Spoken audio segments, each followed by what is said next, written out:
Hello everyone, मेरा नाम सूरज आनंद है और रैपिड बूम में आप सभी का स्वागत है।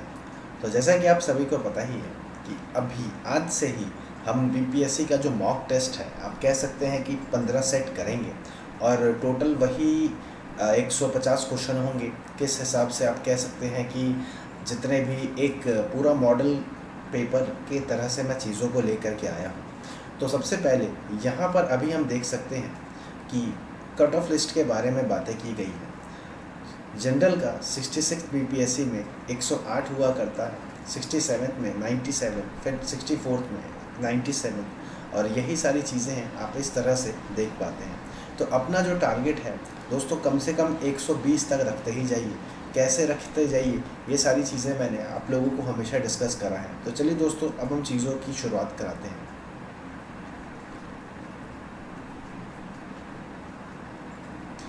तो यहाँ पर है पहला सवाल। कुछ इस तरह से पहला सवाल हमारे सामने उभर करके आएगा कि संविधान के किस अनुच्छेद के तहत राष्ट्रपति को सांसद का संयुक्त अधिवेशन बुलाने का अधिकार है। तो दोस्तों, इसका जो आंसर हो जाएगा ये अनुच्छेद 108 हो जाएगा। उसी के बाद अगले क्वेश्चन पर हम ध्यान देते हैं।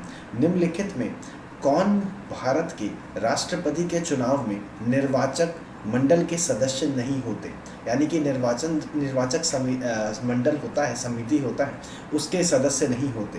तो ऑप्शन ध्यान दीजिएगा, ये लोकसभा के निर्वाचित सदस्य है, राज्यसभा के निर्वाचित सदस्य है, राज्य विधानसभा के निर्वाचित सदस्य है, राज्य विधान परिषद के निर्वाचित सदस्य है। तो इसका जो आंसर हो जाएगा वो हो जाएगा राज्य विधान परिषद के निर्वाचित सदस्य। आगे बढ़ते हैं दोस्तों, तीसरे नंबर सवाल पर ध्यान देते हैं। नीति निर्देश तत्व के संबंध में गलत कथन को चुनो। इसमें हमें देखना है कौन सा जो क्वेश्चन है, कौन सा जो स्टेटमेंट है वो गलत है। तो संविधान के भाग 4 में इसका उल्लेख है, हमें नीति निर्देशक के बारे में देखना है। आयरलैंड के संविधान से ग्रहण किया गया है। डॉक्टर अंबेडकर ने इसे संविधान की अनोखी विशेषता कहा है। इसे लागू करने के लिए न्यायालय में ले जाया जा सकता है। तो दोस्तों, इसका जो आंसर होगा वो ऑप्शन डी ही होगा। इन्हें लागू करने के लिए न्यायालय में ले जाया जा सकता है। आगे बढ़ते हैं।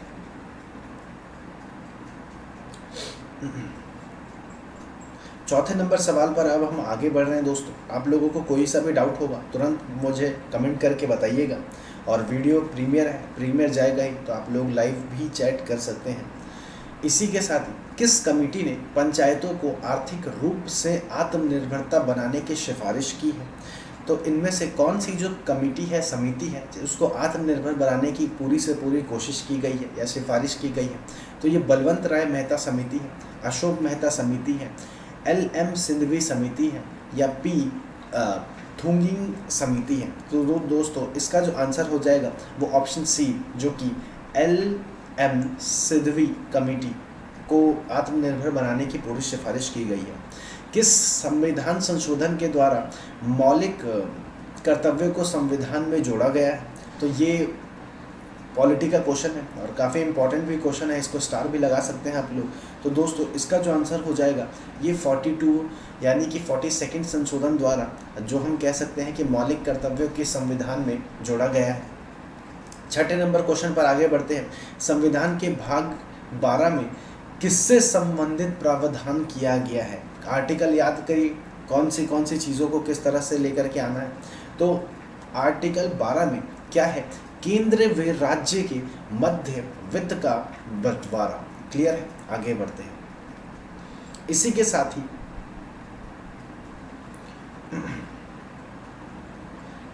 सातवें नंबर क्वेश्चन की ओर आगे बढ़ रहे हैं। तो सातवां नंबर क्वेश्चन कुछ इस प्रकार हमारे सामने आ रहा है। तो संविधान का कौन सा अनुच्छेद संसद को विधि निर्माण की शक्ति प्रदान करता है? तो इसका जो आंसर हो जाएगा दोस्तों वो ऑप्शन डी हो जाएगा, अनुच्छेद 253। इसी के साथ ही केशवानंदा भारती, दोस्तों पॉलिटी लक्ष्मीकांत आपने पढ़ा होगा, तो काफ़ी इंपॉर्टेंट केस को इसको दर्शाया गया है।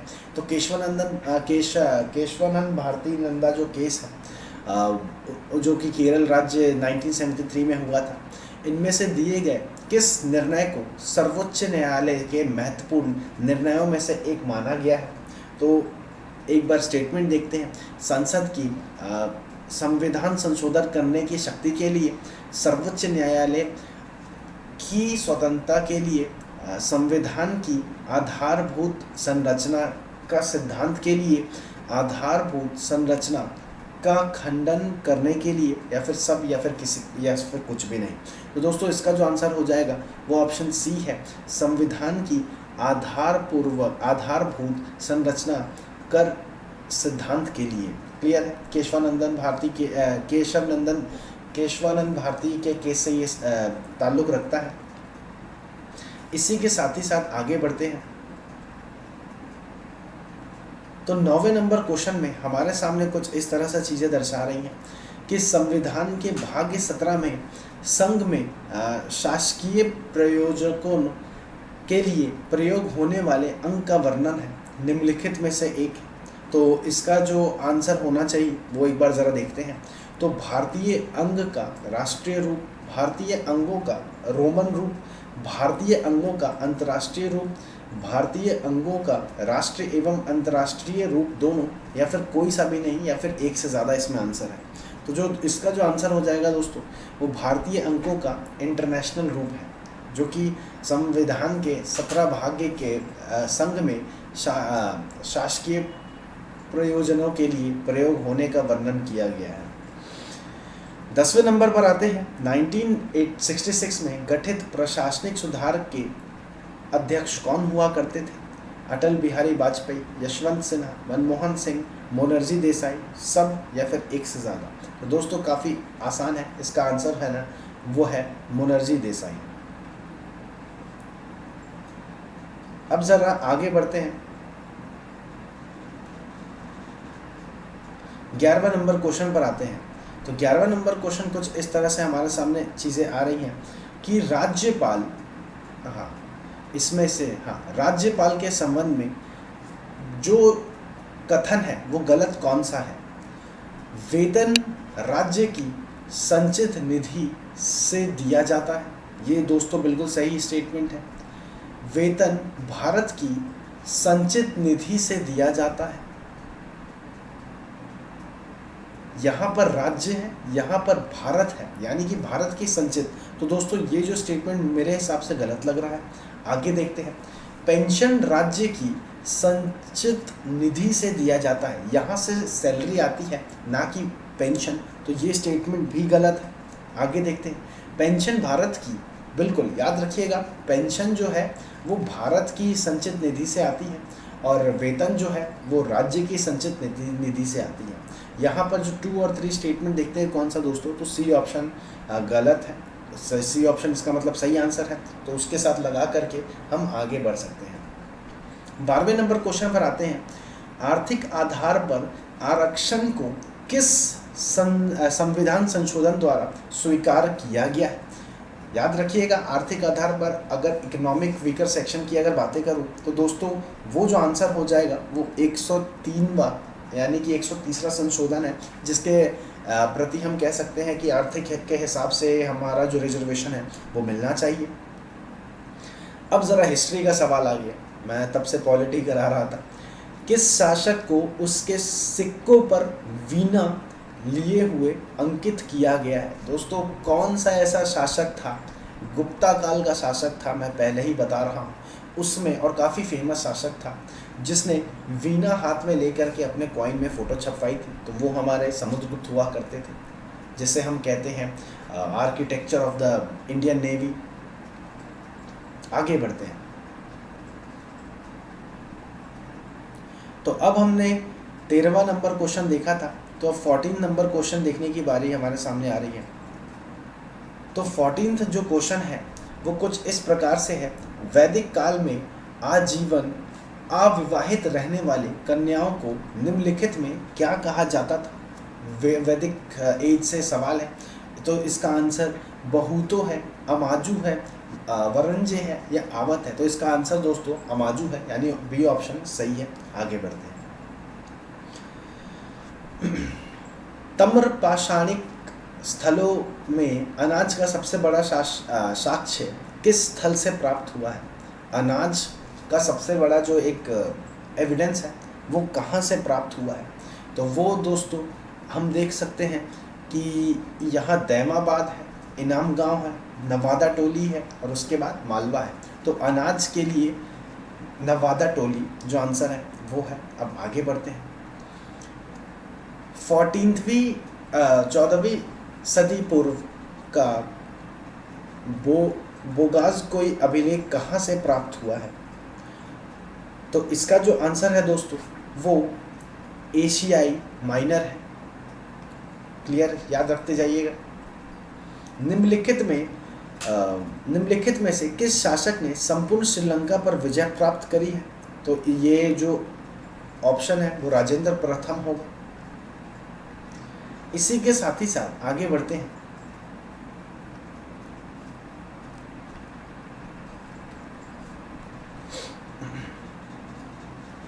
अठारहवें नंबर क्वेश्चन पर जरा ध्यान दीजिएगा दोस्तों। भारत छोड़ो आंदोलन के संबंध में निम्नलिखित में से कौन सा कथन सही नहीं है? इसमें से हमें बताना है कि कौन सा जो ऑप्शन है वो सही नहीं है। इस आंदोलन का नाम करो या मरो था। क्या लगता है? आंदोलन का प्रस्ताव जवाहरलाल नेहरू ने पेश किया था। क्या लगता है? ब्रिटिश हुकूमत द्वारा ऑपरेशन 10 ओवर चलाया गया था। तो दोस्तों ये जो ऑप्शन है ये गलत है। इसी के साथ ही साथ Hindu Mahasabha, communist party of the India, Muslim league ने आंदोलन का समर्थन किया था। तो ये जो ऑप्शन है ये भी गलत है। तो कुछ इस प्रकार से चीज़ें हमारे सामने आ रही हैं।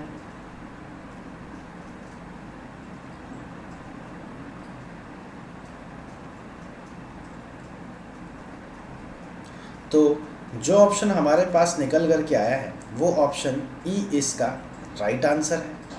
आगे बढ़ते हैं।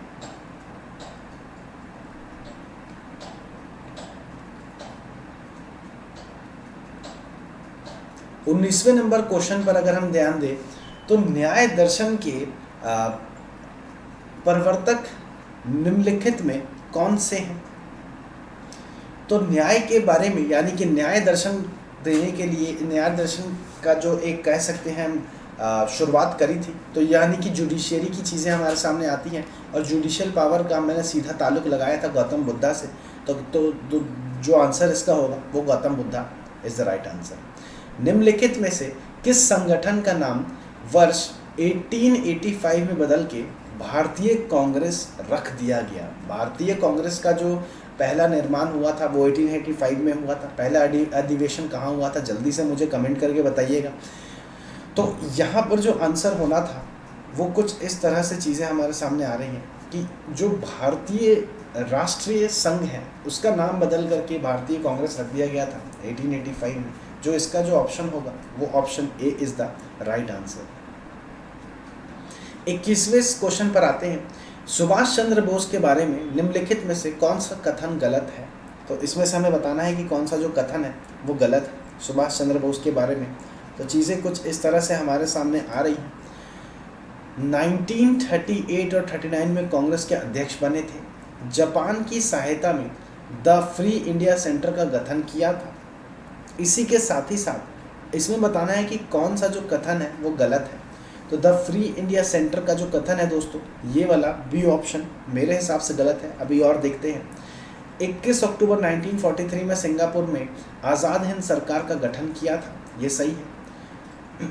इन्होंने तुम मुझे खून दो मैं तुम्हें आज़ादी दूंगा, सही है। तो दोस्तों जो ऑप्शन बी है सिर्फ बी ही ऑप्शन गलत है, जिस हिसाब से ये राइट आंसर हो जाएगा। अब हम आगे बढ़ते हैं।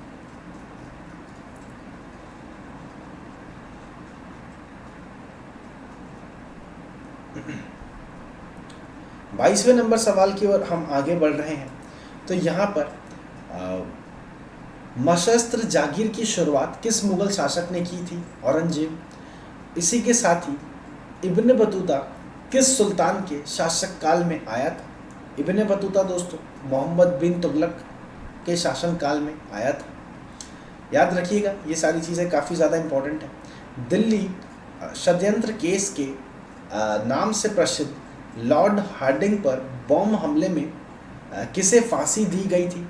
तो ये जो फांसी दी गई थी वो हमारे एक बार ज़रा ऑप्शन देखते हैं कौन कौन से ऑप्शन इसमें से सही होने चाहिए। बसंत कुमार विश्वास जी। इसी के साथ ही बाल मुकुंद, अवध विहारी, मास्टर अमीचंद। तो इसमें जो ऑप्शन हो जाएगा वो एक से ज़्यादा है, जिस हिसाब से option A is the right answer. 25वें नंबर पर देखते हैं, 13 अप्रैल 1990 को हुए जलियांवाला बाग कांड में निम्नलिखित में से कौन सा कथन सत्य नहीं है? रोलेट एक्ट के तहत सतपाल एवं किचलू की गिरफ्तारी के विरोध में ये सभा चल रही थी, ये सही है। जनरल डायर ने शांतिपूर्ण सभा पर गोली चलवाई थी, बिल्कुल सही। हत्याकांड की जांच के लिए इंटर कमेटी बिठाई गई थी, बिल्कुल सही बात। जनरल डायर को भारत सरकार ने पद्मोत्री दी थी। तो दोस्तों यहाँ पर से तो यहाँ इन्हें गाली ही मिलनी चाहिए थी, तो जो ऑप्शन डी है वो सही आंसर है। आगे बढ़ते हैं।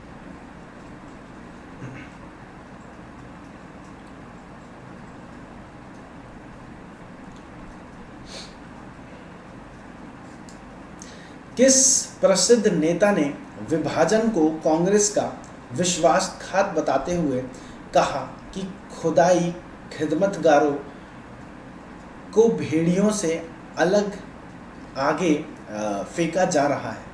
तो जो 26वां नंबर है ये हमारे खान अब्दुल गफर खान ने कहा था। क्लियर है? आगे बढ़ते हैं। विजयनगर साम्राज्य में 58 से क्या अभिप्राय था? तो जो इसका आंसर है वो राजस्व विभाग से ये ताल्लुक रखता है। इसी के साथ ही सल्तनत कालीन शासकों में सर्वप्रथम किसने दक्षिण के राज्य को सल्तनत में मिलाया था? तो जो दोस्तों इसका आंसर है वो मोहम्मद बिन तुगलक नहीं है, वो ग्यासुद्दीन तुगलक आता है। 1857 में 28वें नंबर क्वेश्चन 29वें नंबर क्वेश्चन पर अगर हम आएंगे तो कुछ इस तरह से चीज़ें हमारे सामने दर्शाई जा रही हैं।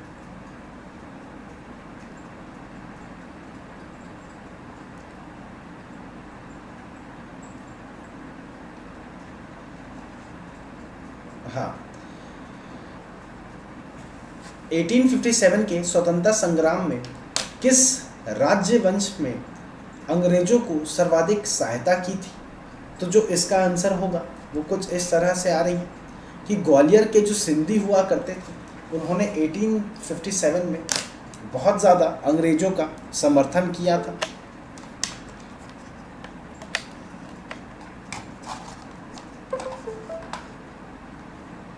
हाँ, अब ये थोड़ा तेज भी होगा, बिल्कुल। इसी के साथ ही अब हम आगे बढ़ते हैं तो हमारे सामने 30 नंबर क्वेश्चन सामने आ रहा है। और निम्नलिखित में से महात्मा गांधी के राजनीतिक गुरु, आगे पढ़ने की जरूरत है क्या? तो इसका जो आंसर होगा वो गोपाल कृष्ण गोखले हो जाएगा। अरुण आसफ अली का संबंध स्वतंत्रता संघर्ष के किस आंदोलन से था? तो ये अरुणा आसफ है दोस्तों, अरुणा आसफ है। तो याद रखिएगा जितने भी हमारे अजीब से नाम आते हैं वो बाद में ही आपके जो भारत छोड़ो आंदोलन था उसमें ही इन सब का ताल्लुक होता है। तो इसका जो आंसर हो जाएगा भारत छोड़ो आंदोलन ही हो जाएगा। कलकत्ता में हिंदू कॉलेज के संस्थापक कौन थे? कलकत्ता में हिंदू संस्थापक के जो फाउंडर थे वो कौन थे? तो राजा राम मोहन रॉय थे। क्लियर है? आगे बढ़ते हैं। मित्र मेला संघ की स्थापना निम्नलिखित में से किसने की थी? मित्र मेला संघ की जो स्थापना है वो विनायक दामोदर सावरकर ने इसकी शुरुआत की थी। असहयोग आंदोलन में के दौरान विदेशी कपड़ों को जलाने का एक निष्ठुर बर्बादी करने की जो घोषणा थी वो किसने करी थी? तो वो हमारे रविंद्रनाथ टैगोर ने इसकी शुरुआत करी थी। एक मिनट जरा रुकिएगा।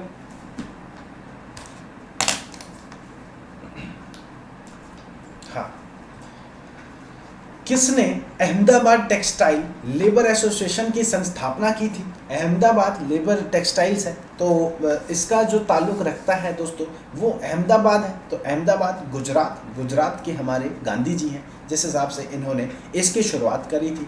द्वितीय गोलमेज सम्मेलन में कांग्रेस का प्रतिनिधित्व किसे चुना गया था? क्लियर है? तो इसका जो ऑप्शन सही हो जाएगा वो कुछ इस तरह से, जो दूसरे गोलमेज के जो सम्मेलन के कांग्रेस के प्रतिनिधि हमारे महात्मा गांधी को ही चुना गया था। तो 36 का सी है। 37 सुभाष चंद्र बोस को देश नायक कहकर किसने संबोधित किया था? सुभाष चंद्र बोस को तो हमारे रविन्द्रनाथ टैगोर ने किया था। टीपू सुल्तान तथा अंग्रेजों के मध्य अंतिम युद्ध कब लड़ा गया था? तो टीपू सुल्तान और अंग्रेजों के बीच जो लड़ाई लड़ी गई थी वो हमारा लास्ट 1799 में लड़ा गया था।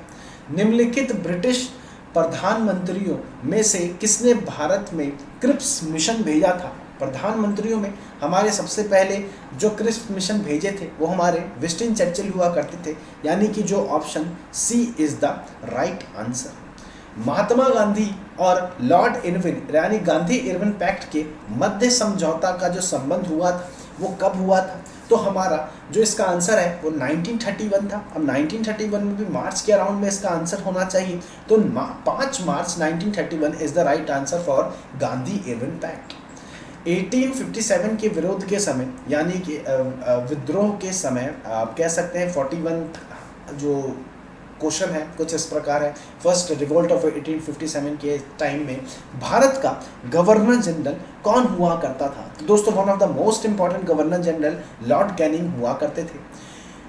केंद्रीकृत नियोजन प्रणाली में उत्पादन के साधनों का समावित संचालन, प्रबंधन एवं नियंत्रण किसके द्वारा होता है? तो दोस्तों इसका जो ऑप्शन होगा वो कुछ इस प्रकार से होगा कि वहाँ पर केंद्रीय बैंक भी होगा और केंद्रीय इकाई द्वारा भी होता है। तो इस हिसाब से जो इसका आंसर होगा वो option E is the right answer.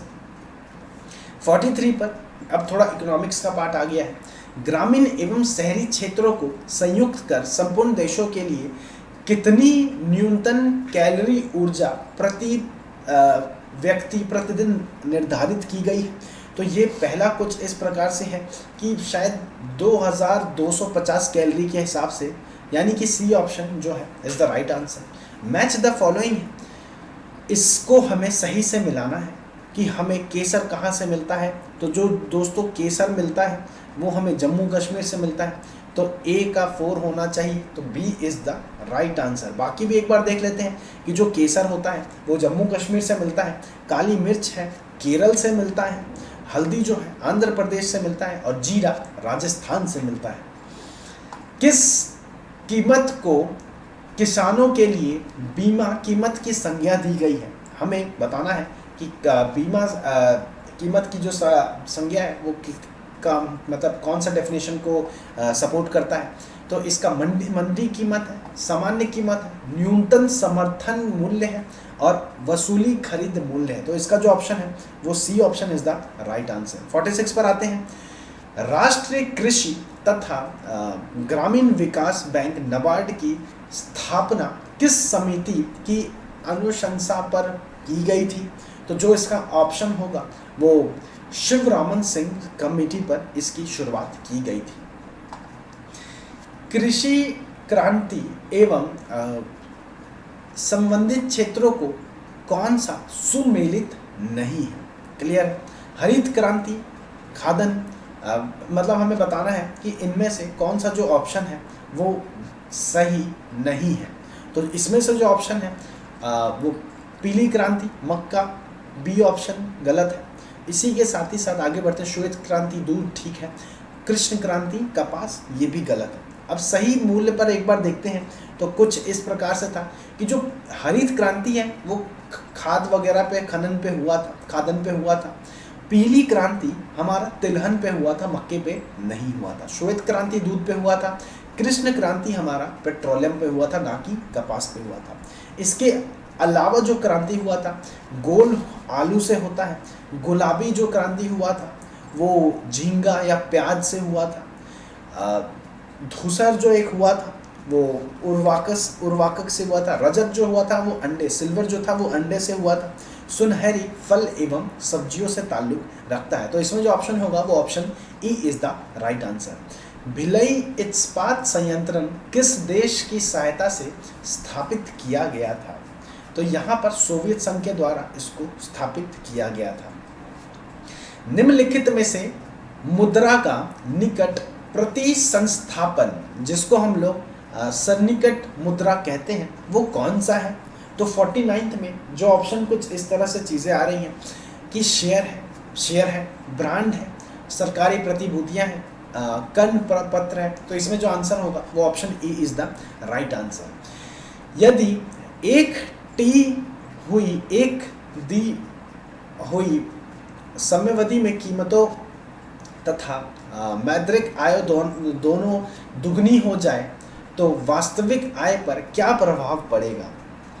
तो वो बढ़ जाएगा, वो घट जाएगा, वो अपरिवर्तित रहेगा, या पहले बढ़ेगा फिर घटेगा? तो दोस्तों अगर मैं बता रहा हूँ, फिर से एक बार क्वेश्चन पर ध्यान देते हैं कि एक दी हुई समयावधि की कीमतों मतलब एक दिए हुए गए फिक्स टाइम पर अगर मौद्रिक आय दोनों दुगनी हो जाए तो वो जो प्राइस रहेगा वो आपका चेंज नहीं होगा, अपरिवर्तित रहेगा। तो option C is the right answer.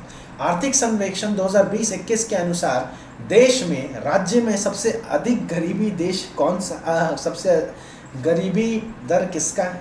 तो ये हम दोस्तों हमारा बिहार नहीं है, ये छत्तीसगढ़ है, और ये Chhattisgarh is the right answer, D option. 52 निम्नलिखित में से कौन सा एक उष्णकटिबंधीय सवाना प्रदेश की जलवायु का मुख्य विशेषता है? तो ये वर्ष भर वर्षा, उसी के बाद केवल शीतकाल में वर्षा, अत्यंत आपातकालीन शुष्क ऋतु यहाँ पे होती है। तो सी इज द राइट आंसर। निम्नलिखित में से किस राज्य की सीमा बांग्लादेश से नहीं मिलती है? मेघालय, मणिपुर, त्रिपुरा, मिजोरम। तो इनमें से मणिपुर का जो बाउंड्री है वो बांग्लादेश से नहीं मिलती है। निम्न पर विचार करें, इन सब पे हमें विचार करना है। ठीक है दोस्तों, विचार करते हैं, क्या विचार होता है जरा ध्यान देते हैं। गर्म और शुष्क जलवायु, हल्दी और गीली सर्दी, सदाबहार ओक के वृक्ष। अब देखना है उपयुक्त भौगोलिक विशेषता में से किस क्षेत्र में ये सारी चीज़ें होती हैं। तो दोस्तों जो भूमध्य सागरीय जो जगह है यहाँ पर इसकी सबसे ज़्यादा विशेषता दिखाती है। तो 54 का ए इज द राइट आंसर। आगे बढ़ते हैं। 55 निम्नलिखित में कौन सा सही मतलब इनमें से जो सही नहीं है, देखते हैं। बड़ा लाचा हिमाचल प्रदेश, सिपकीला हिमाचल प्रदेश, मन्ना दर्रा सिक्किम। दोस्तों मन्ना दर्रा जो है वो हमारा सिक्किम जो है वो गलत है, क्योंकि इसमें जो चीज़ें दिखा रही हैं कि मानसरोवर एवं कैलाश जाने का रास्ता इसी दर्रा से होकर के जाता है, और ये उत्तराखंड में स्थित है, ना कि सिक्किम में स्थित है। उसी के सामने जलेपला सिक्किम, ठीक है, ऑप्शन हमें मिल गया। नामचा बर्मा हिमालय के किस श्रेणी में स्थित है? नामचा बर्मा हमारा हिमाद्री में, या फिर हम कह सकते हैं कि बृहद हिमाद्री जिसे कहते हैं। Option B is the right answer. Patna के समीप गंगा नदी में किस दिशा से आकर गंडक मिलती है? पटना में जो गंगा नदी है वहाँ से गंडक किस दिशा में आकर के मिलती है? तो दोस्तों उत्तर में आकर के जो गंडक है वो मिलती है। नदियों की वृषभावहिका जो गोरुख झील के रूप में पाई गई है वो क्या कहलाती है? मन, इसको हम लोग मन कहते हैं। बिहार में टाल क्षेत्र का विस्तार कहाँ से कहाँ तक किया जाता है? जो टाल क्षेत्र है उसका विस्तार कहाँ से कहाँ तक है? तो पटना से मोकामा तक इसका जो डिस्टेंस है वो रखा गया है। चंदन का मैदान बिहार के किस भाग्य में स्थित है? तो चंदन का जो मैदान है वो बिहार के दक्षिण पूर्व में स्थित है, यानी कि B is the right option. मरुधन किसे कहा जाता है? तो ये 61 है, तो कह सकते हैं कि मरुधन है, मरुस्थल है। तो दोस्तों ये रेगिस्तान में हरियाली, वो जो आप ओएसिस कहते हैं, वो कुछ इस तरह से इसको जो ऑप्शन है वो सी इज द राइट आंसर है। दामोदर घाटी निगम की स्थापना कब हुई थी? दामोदर घाटी की जो स्थापना है वो 7 जुलाई 1948 में हुई थी। निम्नलिखित घास के मैदान में कौन सही सुमेलित है? तो घास का जो मैदान है उसके बारे में, ग्रासलैंड के बारे में कहना है कि कौन इसमें से सही मैच किया गया है। तो कॉम्बोजोर है वो उत्तरी ब्राज़ील है, पंपास है चिले है, लानोज है वो वेनेजुला है, और उसी के बाद सिल्वास है वो दक्षिण ब्राज़ील है, या फिर कोई नहीं है, या फिर एक से ज़्यादा इसमें सही आंसर है। तो दोस्तों इसमें जो सी ऑप्शन है जो कि लानोज वेनेजुला है वो सही है। और कह सकते हैं कि जबकि कपास का जो है वो दक्षिण ब्राज़ील में है, कपास का दक्षिण ब्राज़ील में है, और पास्पा अर्जेंटीना में है, और उसी के बाद सेल्कस जो है वो अमेज़न बेसिन में स्थित है। हेलसिंकी किस यूरोपियन देश की राजधानी है? तो ये फिनलैंड है। आगे बढ़ते हैं, 65th पे आ जाते हैं। तो निम्न में कौन ठंडी जलधारा नहीं है? तो ये कनारिज है, ठंडा है, हमबोल्ट है, ठंडा है, ओयासविको है, ये ठंडा है। बाकी जो ऑप्शन डी है ये ठंडी जगह पर नहीं आता है। आयतन की दृष्टि से साफ पानी का सबसे बड़ा झील कहाँ पर है? तो ये बैकॉल में है, बैकॉल में। तो जो आंसर है वो ए हो जाएगा। टॉरसिस जल मध्य किन दो द्वीपों के बीच स्थित है? तो ये जो ऑप्शन है वो ऑस्ट्रेलिया एवं पपुआ न्यू गिनी के मध्य में ये स्थित है। वर्तमान में हीरे का सर्वाधिक उत्पादन किस देश में किया जाता है? तो दोस्तों ये हमारा रशिया में है इसका आंसर। किसी भी देश के घरेलू सीमा में निम्नलिखित में से किसे शामिल नहीं किया गया है? तो जो इसका ऑप्शन होगा वो ऑप्शन डी हो जाएगा। देश में स्थित अंतर्राष्ट्रीय संसाधनों के कार्यालय में। दिसंबर 2022 में जारी भारत में तेंदुआ की स्थिति 2018 रिपोर्ट के अनुसार भारत में राज्य में सबसे सर्वाधिक जो है वो किस स्टेट में है? तो वो एमपी में है दोस्तों, मध्य प्रदेश में। Option D is the right answer. Bharat के किस शहर में एशिया का पहला राष्ट्रीय डॉल्फिन अनुसंधान केंद्र स्थापित किया जा रहा है? तो दोस्तों डॉल्फिन का जो संपर्क है वो बिहार से जाता है, यानी गंगा से जाता है। तो गंगा का जो सबसे ज़्यादा आप इम्पोर्टेंस देखते हैं वो पटना में है। तो जो इसका आंसर हो जाएगा वो पटना हो जाएगा।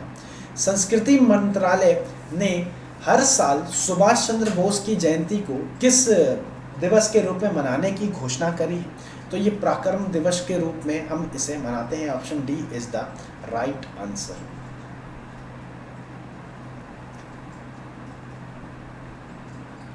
इसी के साथ ही साथ आगे बढ़ते हैं। तो 72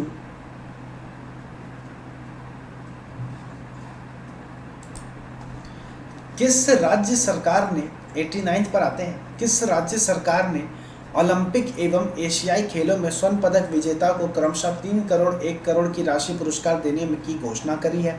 तो इसका जो आंसर हो जाएगा वो राजस्थान हो जाएगा। 90th पर आते हैं।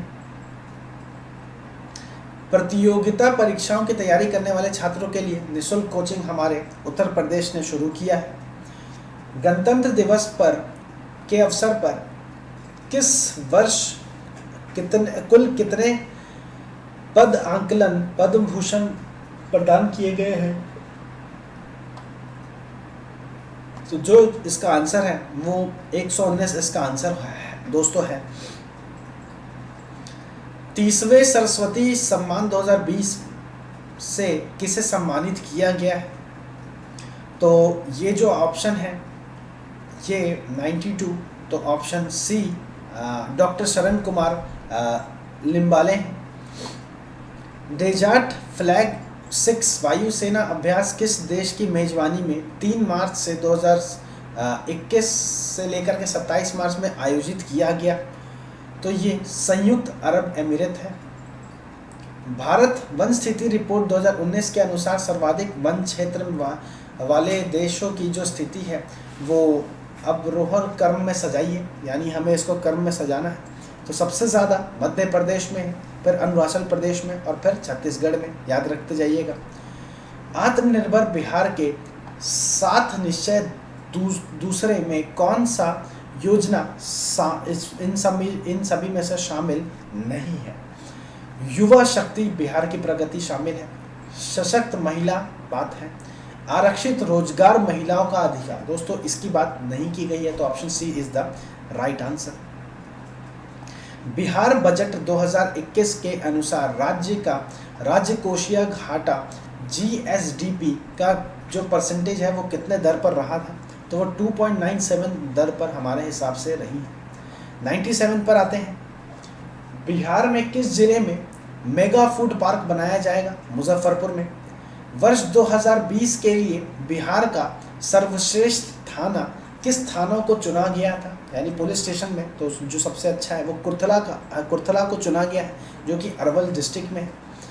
51st अंतर्राष्ट्रीय यानी इंटरनेशनल भी कहने वाला था, इंटरनेशनल फिल्म महोत्सव IFFI 2021 में फोक्स राष्ट्रीय कौन सा था? तो वो दोस्तों बांग्लादेश हुआ करता था। 2022 में 48वें G7 शिखर सम्मेलन का आयोजन किस देश में किया जाएगा? तो वो जर्मनी में किया जाएगा। इसी के साथ 101 क्वेश्चन पर आते हैं। बिहार प्रांतीय किसान सभा की स्थापना कब हुई थी? तो वो नवंबर 1929 में हो गई थी। बिहार की भूमि पर पहली बार भारतीय राष्ट्रीय कांग्रेस का अधिवेशन कहाँ हुआ था? तो ये बांकीपुरा पटना में हुआ था। चंपारण में कृषि की स्थिति की जांच करने के लिए बनी चंपारण एसोसिएशन के जो अध्यक्ष थे वो कौन हुआ करते थे? तो वो दोस्तों जो FG स्लाई हुआ करते थे इसके अध्यक्ष। प्राचीन मगध महाजनपद में से कौन सा आधुनिक क्षेत्र शामिल नहीं है? तो इसमें से जो शामिल है वो मुजफ्फरपुर नहीं है, बाकी पटना है, शाहाबाद है, गया है, ये सभी शामिल हैं। बिहार में नवपाषाण युग के अवशेष किन राज्यों से प्राप्त हुए हैं? नवपाषाण है यानी न्यूलिथिक स्टोरेज के बारे में जो बातें हैं वो की गई हैं। तो इसमें से चिरांद है दोस्तों, पटना है। तो 2 ऑप्शन हमें मिलते हैं हमारे पास, जो option E is the right answer. Sher Shah ने पटना को कब बिहार की जो राजधानी है वो बनाई थी?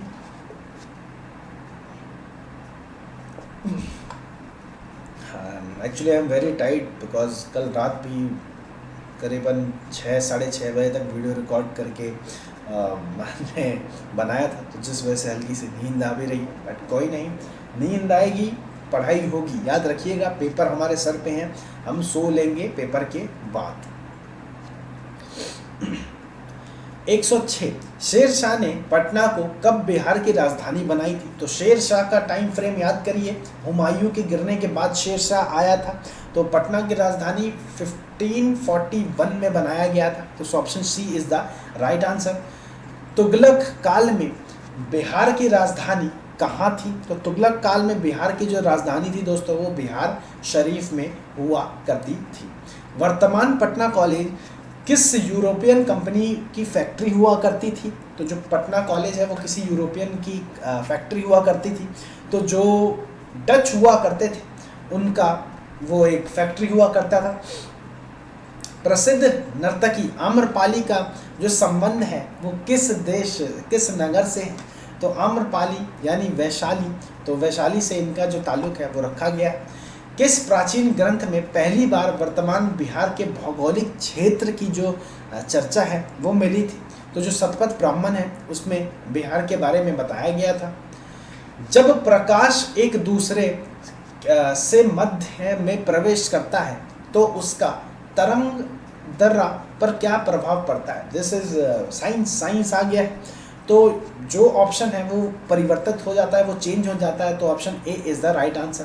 दिए गए विकल्पों में कौन सा मेल सही नहीं है? इन्हें हमें बताना है कि कौन सा जो मेल है वो सही नहीं है। तो इसमें जो ऑप्शन है देखते हैं, मैनोमीटर गैसों का दाव, क्लियर है? हाँ, उसी के साथ पाइरोमीटर उच्च ताप, और ऑडियोमीटर ध्वनि की तीव्रता, हाइड्रोमीटर सर्वेक्षण आर्द्रता। तो दोस्तों इसमें से जो ऑप्शन है वो कोई सा भी सही मेल नहीं है, तो एक बार सही मेल करते हैं। तो मैनोमीटर है वो गैसों का दाब है, उसी के सामने पाइरोमीटर है वो उच्च ताप है, ऑडियोमीटर है वो ध्वनि की तीव्रता है, और हाइड्रोमीटर है वो सर्वेक्षण आर्द्रता है। तो option E is the right answer. तो इसमें से जो ऑप्शन है वो सारे ही सही हैं, यानी कि जो कह रहा था कि कौन सा ऑप्शन गलत है, इसमें से कोई ऑप्शन गलत नहीं है, तो ये सब सही है। जिस हिसाब से इसका जो ऑप्शन है वो option is the right answer. SI पद्धति में कितने मूल्य मात्रकों को स्वीकार किया गया है? तो इसमें टोटल 7 हैं, याद रखिएगा। वो उसमें से लंबाई है, मीटर, द्रव्यमान है जिसको हम लोग किलोग्राम कहते हैं, समय है, सेकंड आता है, विद्युत धारा इलेक्ट्रिसिटी एम्पियर आता है, ताप केल्विन आता है, ज्योति तीव्रता कैंडला आता है, पदार्थ की मात्रा मोल आता है। तो यानी कि 7 आंसर जो है वो सही है। निम्नलिखित में से एक पदार्थ अम्लीय या फिर क्षारीय होने का जो प्राकृतिक सूचक कौन सा है? तो जो इसमें आंसर है वो लिटमस बिल्कुल है, हल्दी है, वनीला है और लौंग है। तो जो इसका ऑप्शन हो जाएगा वो डी ऑप्शन सही हो जाएगा। 115वां नंबर पे आते हैं। फाइबर ऑप्टिक्स किस सिद्धांत पर कार्य करता है? संपूर्ण आंतरिक अपवर्तन, प्रकाश का विश्लेषण, संपूर्ण आंतरिक परावर्तन और संपूर्ण आंतरिक निर्वंतन। तो इसका जो आंसर हो जाएगा वो option C is the right answer.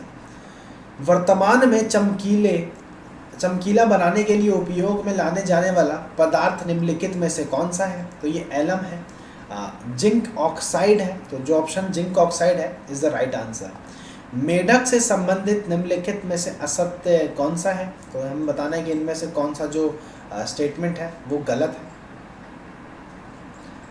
त्वचा से सांस लेता है, सही बात है।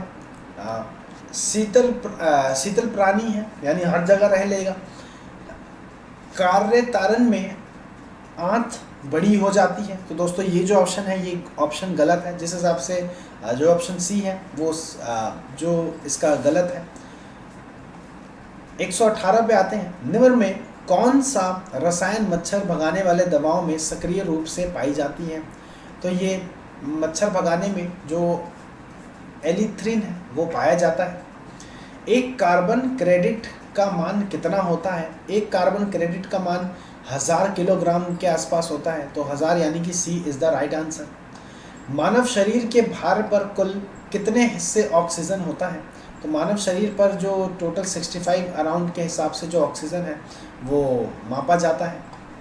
121वें पर आते हैं। निम्नलिखित में से कौन सा मतलब सही मैच नहीं किया गया है?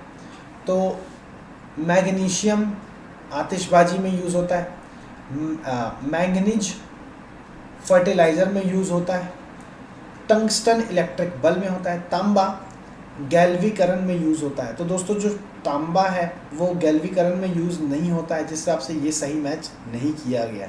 इसका सही क्रम कुछ इस हिसाब से है कि जो जिंक होता है वो होता है गैल्वीकरण से, ना कि हमारा तांबा होता है। तो मैग्नीशियम आतिशबाजी, मैग्नीज फर्टिलाइज़र, टंगस्टन बल्ब। आगे बढ़ते हैं। फास्फोरस का कौन सा अपरूप अंधेरों एवं वायु में रखे जाने पर श्वेत जल उठाता है? तो जो इसका आंसर है वो श्वेत, जो कि वाइट फास्फोरस है, वो आंसर इसका सही है, यानी B option is the right answer. निम्नलिखित में से किसकी मात्रा अल्प वर्षा में सर्वाधिक होती है? तो इनमें H2SO4 की जो मात्रा है वो सर्वाधिक होती है। चूहे मारने की दवा में किस रसायन का प्रयोग मुख्य रूप से किया जाता है? तो चूहे मारने का जो दवा है वो आप कह सकते हैं कि ओरिजिनली पोटेशियम साइनाइड, जो पोटेशियम साइनाइड होता है वो जो ऑप्शन सी है, और उसी के साथ ही साइनाइड या फिर जिंक का भी हम यूज़ कर सकते हैं, तो जिंक फॉस्फाइड भी होता है। तो जो ऑप्शन ई है वो इज़ द राइट आंसर। सांस लेने एवं सांस छोड़ने की क्रिया के दौरान कौन सा जो गैस है वो प्रभावित नहीं होता है, तो इसका जो ऑप्शन है वो नाइट्रोजन है, वो प्रभावित नहीं होता है। मानव शरीर में पाए जाने वाली सबसे छोटी हड्डी कौन सी है, तो जो स्टेपिज है दोस्तों वो कान के पास होता है, वो जो हड्डी है वो सबसे छोटी हमारे मानव शरीर में है। 127 पर आते हैं, निम्न पर विचार करिए। चलिए विचार करते हैं। यह मानव शरीर की दूसरी सबसे बड़ी ग्रंथि है। यह विशेष प्रकार की कोशिकाओं के शरीर रस संभावित करते हैं, तो जो इसका जो ऑप्शन है दोस्तों वो 127 है, तो ऑप्शन डी जिसे हम लोग अग्न्याशय कहते हैं, तो वो इसका सही आंसर है। 128 पर आते हैं, निम्नलिखित तत्वों में से पृथ्वी पर सबसे भारी प्राकृतिक तत्व कौन सी है, तो जो सबसे भारी प्राकृतिक है वो यूरेनियम है। निम्नलिखित में से कौन सा जो तना है वो उदाहरण इन सब का नहीं है, कौन तना का उदाहरण नहीं है, तो इसका जो शकाकंद है वो तना का जो उदाहरण नहीं है। अभावजीय रोग किसे कहते हैं, तो अभावजीय रोग दोस्तों जो पोषक तत्व के अभाव से होने वाले रोगों को हम लोग अभावजीय रोग कहते हैं। मलेरिया से प्रभावित होने वाला अंग कौन सा है, तो मलेरिया से जो प्रभावित हो जाता है वो पीलिया होता है। वस्त्र निर्माण में प्रयोग में लाए जाने वाले ऐसे पदार्थ जिनका स्रोतपादप नहीं होता है उन्हें क्या कहते हैं, तो उन्हें हम लोग सशिष्टिकी तंतु, जो कि ऑप्शन 1 है, फर्स्ट है, वो सही इसका आंसर है। निम्नलिखित में से कौन सा अनुवांशिक रोग नहीं है, तो जो अनुवांशिक रोग है दोस्तों, अनुवांशिक रोग मस्तिष्क जो दिमागी का जो रोग होता है उसको हम लोग अनुवांशित रोग कहते हैं। तो दिमाग का जो इसमें से रोग है वो डेमेंशिया नहीं है। हमारे शरीर को मुख्य रूप से ऊर्जा प्रदान करता है, तो हमारे शरीर को मुख्य रूप से जो एनर्जी प्रोवाइड करता है वो कार्बोहाइड्रेट करता है। कैंसर के उपचार के लिए रेडियोधर्मिक का उपयोग कहाँ किया जाता है, तो दोस्तों इसका जो ऑप्शन है वो कह सकते हैं कि जो आर्सेनिक 74 है, जो ट्यूमर का पता लगाने के लिए 74 से हम लोग ट्यूमर का पता लगाते हैं। कोलबार्ट 60 जो कि कैंसर के उपचार में यूज़ होता है। उसी के साथ सोडियम 24 जो ऑप्शन है वो परिसंचरण में रक्त के थक्कों का जो पता है वो लगाता है। और आयोडीन 131 है वो कैंसर के उपचार में यूज़ होता है, तो ऑप्शन ई है जो कि सारे ऑप्शन सही हैं। भीड़ नियंत्रण हेतु प्रयोग में लाई जाने वाली अश्रु गैस मतलब आंसू गैस में से कौन सी गैस होती है, मतलब इन सब में से कौन सा जो गैस है वो मौजूद होता है, तो दोस्तों इसमें अमोनिया जो है वो सबसे ज़्यादा होता है, तो जिस हिसाब से option C is the right answer. शरीर में अतिरिक्त ग्लूकोज ग्लाइकोजन में परिवर्तन होकर कहाँ भंडारिता रहता है, तो जो 137 है युक्त, आप कह सकते हैं कि जो इसका ऑप्शन है वो कुछ इस हिसाब से है कि याकुट जो एक कंपनी है वो चीज़ों को लेकर के आता है, तो याकुट इज़ द राइट आंसर। 138 पे आते हैं, विटामिन ए की कमी से निम्नलिखित में से कौन सा रोग नहीं है, तो इसका ज़रा एक बार आंसर देखते हैं। तो रतौली है, रिक्स है, जिराप्लिस है और सुर्खी है। तो दोस्तों याद रखिएगा विटामिन ए का अच्छा स्रोत जो है वो अंडा होता है, गाजर है, मक्खन है, हरी सब्जियां हैं, मछली है, तेल है। विटामिन ए की कमी से रेथोला और जो ऑप्शन बी है ऑप्शन सी है ये होता है जिस हिसाब से, और रिकेट्स रोग विटामिन सी की कमी से होता है। याद रखिएगा विटामिन ए की कमी से हमारे सामने रिथौदी एवं जीरोप्लेथीमिया है।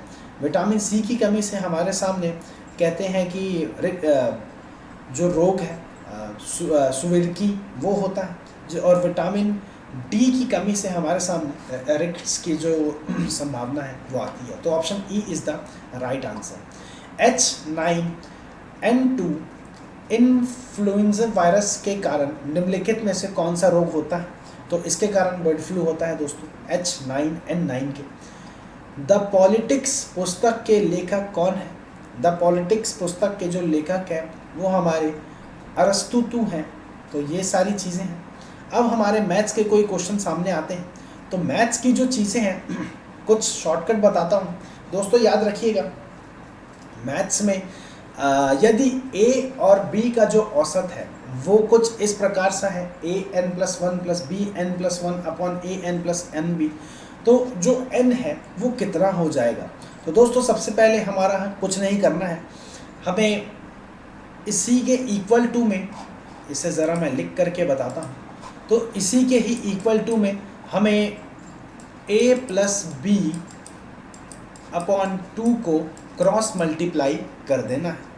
क्रॉस मल्टीप्लाई होने के बाद में लास्ट में देखिएगा an = bn बचेगा, तो जो ऑप्शन होगा वो 0 इज़ द राइट आंसर होगा।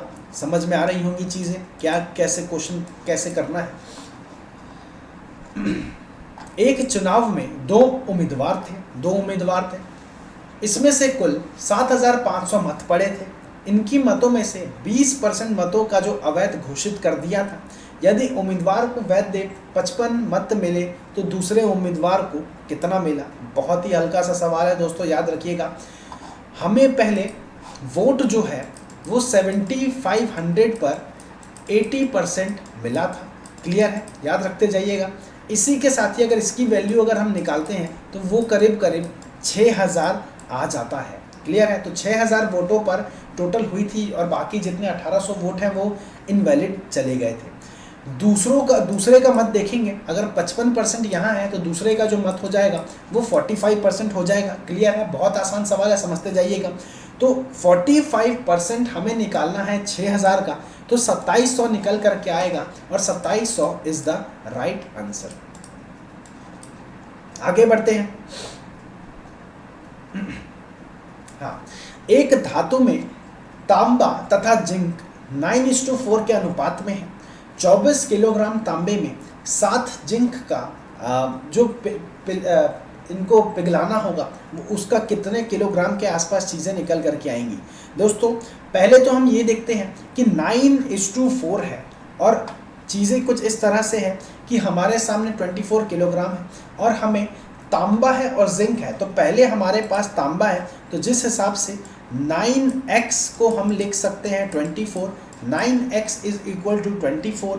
इसी के साथ ही जो x की वैल्यू आ जाएगी वो 24/9 आ जाएगी और काट पीट के हमारा 8/3 यहाँ पर जो इसका आंसर है वो आ जाएगा। अब 8:3 है और हमें देखना भी तो है जिंक का मात्रा, तो ये 24/3 आ जाएगा। 24/3 को जब आप इस फैक्टर में बदलिएगा तो वो कुछ इस तरह से 10 होल 2/3 जो कि ऑप्शन ए है, तो ए इज द राइट आंसर हो जाएगा।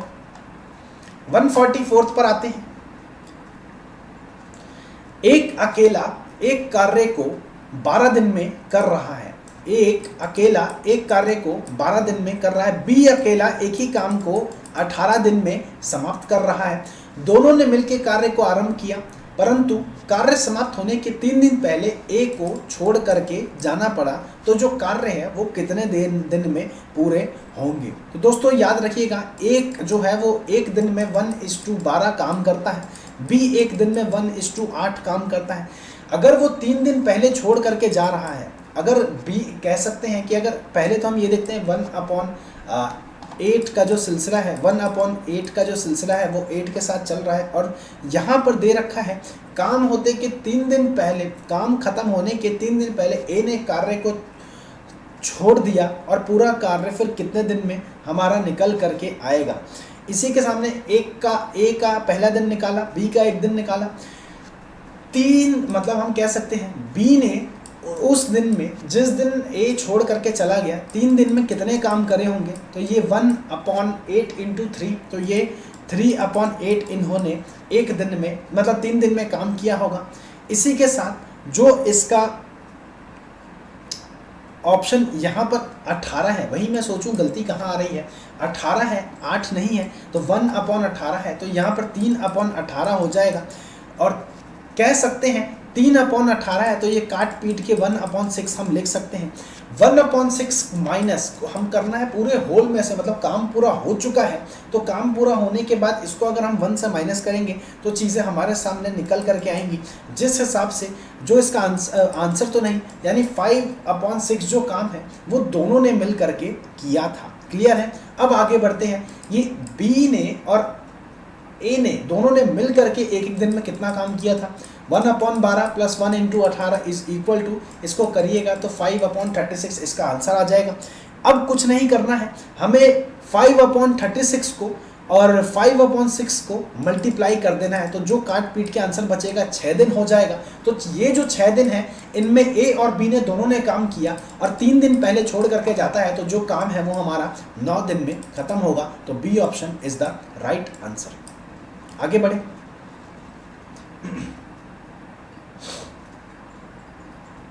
हाँ, 66,200 का ऋण 3 बराबर वार्षिक किस्तों में चुकाना है, इसको 3 साल में चुकाना है। यदि चक्रवृद्धि ब्याज की दर 10% वार्षिक हो तो कितने का किस्त हमारा मान हो पाएगा। दोस्तों याद रखिए हम इसको x लेकर के सॉल्व करते हैं, तो x लेकर के इसको सॉल्व कर रहे हैं। अब इसके बाद हमें क्या करना है, 3 साल की चीज़ें हमारे सामने दर्शाई गई हैं, तो हम x/1 प्लस यहाँ पर 10 दे रखा है तो 10/100 ये पहला हो गया, फिर प्लस 1x/1 प्लस 10/100 का होल पावर, और फिर उसी के साथ ही x/ यही सारी चीज़ें इन सब का whole cube is equal to हमारा 66,200 दे रखा है। अब हमें इन सब को सॉल्व करते हैं, तो इन सब को सॉल्व करने के बाद में जो 0 से 0 कटेगा वो काटते जाइएगा, प्लस करते जाइएगा, तो जो लास्ट में जो कंक्लूजन बचेगा वो 10x/11 प्लस 100x/11 121, और इसी के साथ ही 1000x/131 इज इक्वल टू 66,200 निकल करके आएगा। इसी को थोड़ा और आप सिंप्लीफाई करिएगा तो चीज़ें हमारे सामने कुछ 100 मतलब 1210x plus 1100x plus 1000x is equal to 6, मतलब यहाँ पर जो चेंज करिएगा तो उसके सामने जो इसका आंसर हो जाएगा वो कुछ इस तरह से 26,620 इसका आंसर हो जाएगा। नहीं समझ में आएगा बताइएगा, फिर से करवाऊंगा। इसी के साथ ही अब आगे बढ़ते हैं, तो हमारी चीज़ें कुछ इस तरह से सामने आ रही हैं। 146 पर अब हम ध्यान देते हैं, तो 146 जो ऑप्शन है यानी जो क्वेश्चन है, 3 सेंटीमीटर व्यास वाले धातु को ठोस गोले कितने पिघलाए जाएं कि इनमें एक ठोस बेलन बन सकेगा जिसका 4 सेंटीमीटर तथा 54 सेंटीमीटर ऊंचाई और लंबाई दे रखी है। तो दोस्तों याद रखिएगा ये सब जो क्वेश्चन है, सबसे पहले इसमें x ले लीजिए, n ले लीजिए। अब क्या करना है, यहाँ पर पहले 3 सेंटीमीटर है और फिर 4 सेंटीमीटर की चीज़ें दे रखी हैं, तो हमें n × 4/3 पाई का जो वैल्यू है, और इसी को हम लोग 3/2 का होल क्यूब निकाल सकते हैं। n × 4/3 × 27/8 इज इक्वल टू 4 × 54 यहाँ पर निकल करके आ जाएंगी। तो n की जो वैल्यू है वो 4 × 54 × 24/4 × 27, जो इसको सॉल्व करके आएगा तो जो आंसर आएगा वो 48 इसका आंसर आ जाएगा। क्लियर है। आगे बढ़ते हैं, 147 पे आते हैं। यदि a + b + c is equal to 0 हो और a² / bc + b² / ca + c² / ab is equal to क्या होगा। तो दोस्तों इसको एक बार ज़रा ध्यान देते हैं। हमें पता है कि a + b + c is equal to 0 है, तो a³ + b³ + c³ is equal to हम लोग 3abc लिख सकते हैं। क्लियर है। प्लस करने पर 0 आएगा, ठीक है, और फिर उसी के बाद 3 को हम लोग 0 से प्लस करेंगे तो आंसर भी 3 ही इसका हो जाएगा। 148 पर आते हैं। 148 पर आते हैं। यदि यहाँ पर सिग्मा वैल्यू वाला क्वेश्चन दे रखा है, यानी लिमिट से लिमिट क्वेश्चन है, n-3/3 हो जाएगा, तो n विषम संख्या है तो s का जो मान है वो प्राप्त करिए। तो याद रख सकते हैं कि n की जगह हम a पुट करते हैं, 2, 3, 4, 5 कुछ भी डाल सकते हैं, और जो n है वो 3/4 के हिसाब में चीज़ें आ रही हैं। तो यहाँ पर दोस्तों कुछ इस हिसाब से चीज़ें आती हैं कि जो n है वो विषम संख्या है, यानी कि ऑड नंबर है। तो 1, 3, 5, 7, 9, 11, 13, 15 तक हम लेकर के इसको चल सकते हैं, क्योंकि जो लिमिट है वो 16 तक में आनी है। इसी के साथ ही जो इसमें टोटल नंबर ऑफ टर्म्स है वो 8 है। तो 8 इंटू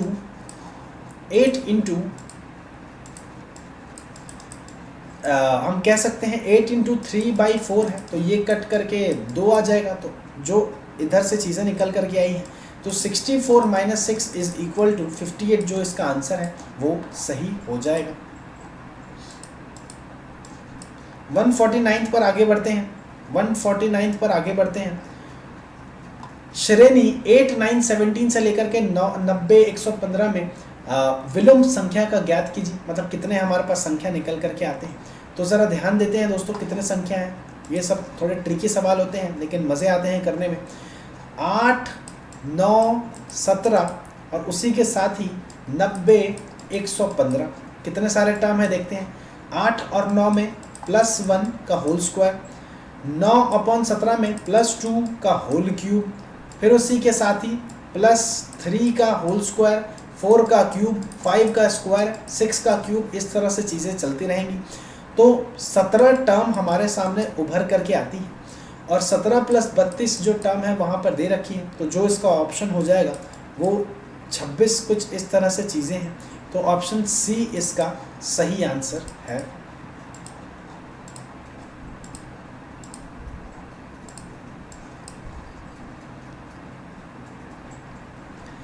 यदि 3 सिक्के को एक साथ उछाला जाए तो कम से कम 2 हेड आने की जो प्रोबेबिलिटी है वो कितनी हो जाएगी। तो ये सिंपल ही है कि अगर 3 सिक्के हैं उसको एक साथ उछालेंगे तो मैक्सिमम जो सवाल है वो 3 बार हेड, 3 बार टेल, 1 बार हेड, 1 बार टेल करते करते के साथ ही जो ऑप्शन है इसका option B is the right answer हो जाएगा। तो दोस्तों पहला सेट ये था, और काफ़ी मज़ा आया आप लोगों के साथ चीज़ें करके, काफ़ी कुछ समझ भी आया, काफ़ी कुछ नया देखने को भी मिला। इसी के साथ ही एक सेट ख़त्म हुआ है। हम लोग 15-15 सेट करेंगे दोस्तों, और चीज़ों को काफ़ी जल्दी और हम कह सकते हैं तेज़ी से आगे बढ़ाएंगे। मेरे साथ बने रहिएगा, रैपिड बूम चैनल को सब्सक्राइब करिए। तब तक मिलते हैं अगले वीडियो में, तब तक अपना ख्याल रखिए। Thank you and